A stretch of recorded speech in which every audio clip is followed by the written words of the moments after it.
le transport des monarques et dignitaires locaux dans les palanquins lors des grands événements traditionnels et culturels, une tradition presque disparue, mais cette flamme est bien maintenue à Agou-Nyobo Sud, contrairement aux autres localités du pays.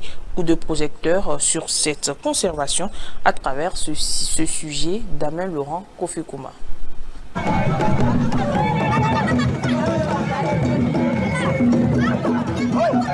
Au Togo, la loi sur la décentralisation et la chefferie traditionnelle reconnaît comme canton un regroupement de plusieurs villages. Dans la préfecture d'Agou, le canton d'Agou-Nyobo Sud fait cas de particularité à cause de son histoire. En principe, pour parler d'un canton, on parle de plusieurs villages. Mais à Nyobo, on ne parle pas de plusieurs villages, mais on parle plutôt des quartiers. Chaque chef quartier est issu du vieux Kouli. Et ces chefs quartiers-là, étant les enfants de Kouli, sont des chefs également. On ne les appelle pas les chefs quartiers, mais ils sont des Asafo. Au-delà de cette particularité, le peuple d'Agou-Nyobo Sud est conservateur d'une tradition qui de nos jours est totalement disparue, mais dont la flamme est toujours maintenue par les Agou-Nyobo Sud.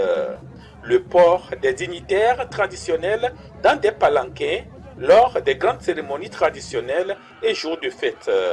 Une tradition qui a tout son sens et sa genèse. Étant des enfants prestigieux, les jours de fête, ils ne marchent pas sur la terre, ils sont transportés parce qu'ils sont des enfants nés issus des prestiges, c'est-à-dire leurs parents ont acheté des esclaves. Les ancêtres étaient transportés par leurs esclaves. C'est ce qu'ils voudraient illustrer par le transport des hamacs. On les prend sur la tête, tous les enfants, tous les 6 enfants du vieux Kouli sont transportés et on les amène dans les lieux de fête pour montrer leur richesse culturelle et également sociale. Donc, le transport des hamacs, uniquement au Togo, c'est à Nyobo, vous pouvez voir ça. C'est une particularité.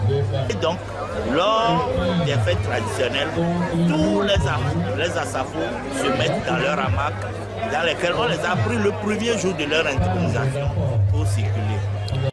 Depuis des lustres, ces 6 enfants du vieux Kouli et leurs successeurs sont considérés comme chefs guerriers ou Asafo par intronisation dans les 6 quartiers du canton de Nyobo Sud qui sont Yahweh Domé, Agnofo Domé, Aveime, Saglepeme, Ressia Domé et Ava Domé. Au jour de fête ou de cérémonie traditionnelle, les 6 Asafo ou chefs guerriers sont accompagnés dans leur palanquin, chacun par une jeune fille.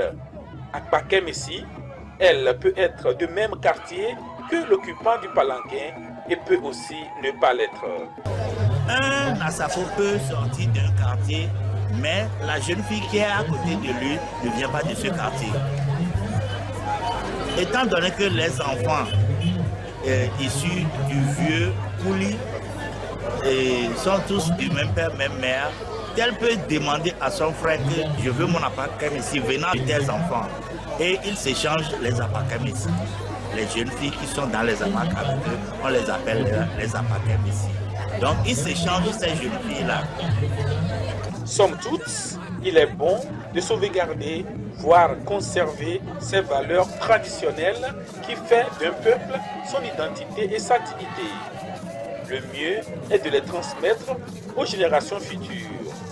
Car, dit-on, un peuple sans culture est un peuple sans valeur et sans histoire.